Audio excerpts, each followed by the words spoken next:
newborn baby was flushed down a drain pipe. When they finally got it out, the baby wasn't breathing. Who could be so heartless as to do something like this to an infant? Just moments ago, firefighters got the call. A man said he heard a baby crying from inside his bathroom wall. But when the captain checked, he didn't hear a thing. Someone flushed your baby down the toilet? Given that the guy had just taken something, at first they weren't sure they believed him. Maybe it was a bad trip. Or maybe just rats squeaking in the walls. Then the captain signaled everyone to be quiet. You hear that? He stepped into the bathroom, pressed his ear to the wall, and listened closely. This time he grabbed a stethoscope to be sure, tapping the wall as he went. There it was, a faint cry. The captain marked the spot with a marker. Still, it seemed impossible. Even a newborn couldn't fit through a toilet and into those pipes. But regardless, the only way to know for sure was to open the wall. Before the captain could even give the order, Buck was already swinging a sledgehammer. Did you even stop to consider that you might hit a baby? Yeah. I didn't think so. Go get the saw.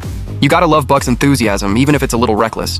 The captain grabbed a saw, cut around the marked spot, and the team pulled back the drywall. Soon, a section of pipe was exposed. Meanwhile, a police officer arrived at the apartment. They suspected someone upstairs had given birth and flushed the baby. They were determined to find the mother. The officer and her team knocked on doors upstairs, warning everyone not to flush, so the baby wouldn't drown in the pipes. A father and daughter caught her attention, but the moment she approached, they slammed the door. That made her suspicious. As she turned to leave, she spotted a trail of blood on the floor. She followed it to an unfinished apartment next door. That's when it hit her. The baby had been shoved down the drain from here. She was furious. At the same time, the firefighters cut out the pipe. There was the baby stuck inside, but it was wedged tight, impossible to just push out. The captain grabbed lubricant, coated the inside of the pipe, and finally the baby slid out. But the worst, the baby wasn't breathing, covered in filth. Even with a breathing pump, nothing. Something was blocking the airway. Carefully, the captain reached in and cleared it. Finally, a faint cry.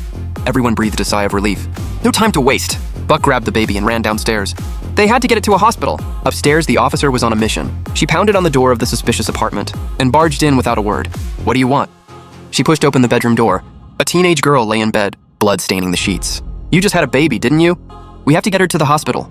The girl was rushed into an ambulance. On the way, she looked at the baby and something shifted. A flicker of regret.